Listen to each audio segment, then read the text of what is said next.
Well, the question, And I that's guess, why, then becomes the people, right? And and that's that's why, what you're seeing now.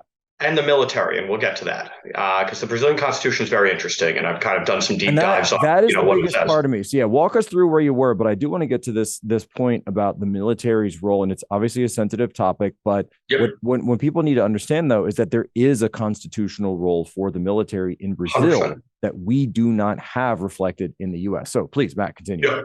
So, going back to these judges, the sort of out of control judiciary filled with political appointees by the Lula Dilma Temer crowd, they wholesale have powers. They're supposed to be separated powers, right? You've got an executive branch, a legislative branch, and a judicial branch. And the Constitution does carve out the roles in Brazilian society. But the judicial branch has taken it upon itself. It's almost like Bismarck's famous saying, politics is the art of the possible. They just do it. And they have access to a federal law enforcement like an FBI, a police force. So they can investigate. They can execute, obviously, subpoena power. They have access to all the information. They can get open up people's computers and emails and social media platform communications. They have the ability to prosecute.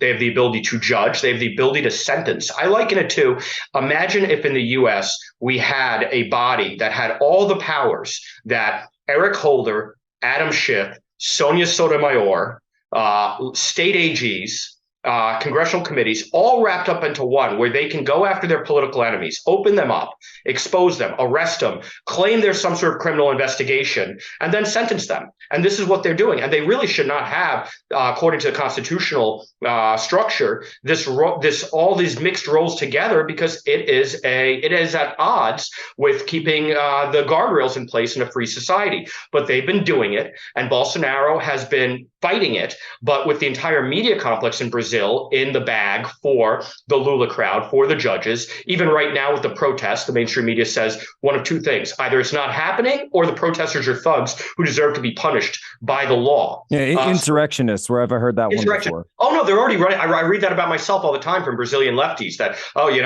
Bannon and Tyrmand and whoever else are just trying to do an insurrection. It's not even about Bolsonaro, and that's something that Bannon has been, very astute. He told that to the Washington Post. This is bigger than Bolsonaro. This is about the Brazilian Constitution, and the people have a right to march. And if the judges could, they'd be arresting the protesters. They're already fining the truckers who've been doing the blockades. They're tried to push through a piece of legislation. Again, they don't even have the right to write legislation, but they're doing it. And they tried to push through, if you get caught as a protester and a protest organizer, they will take your children away because you're leading them to children to an unsafe childhood, an unsafe environment. Now, if you go to the protests, and I'm speaking to people on the ground there, it's people wrapped in the Brazilian flag, praying the rosary, chanting in unison. They're not violent. They're not like Antifa or Marxist type thugs who, when they protest, it always ends with headbutting. It's much more, decentralized, organized. People are coming of their own volition from all over the country, filling up every city.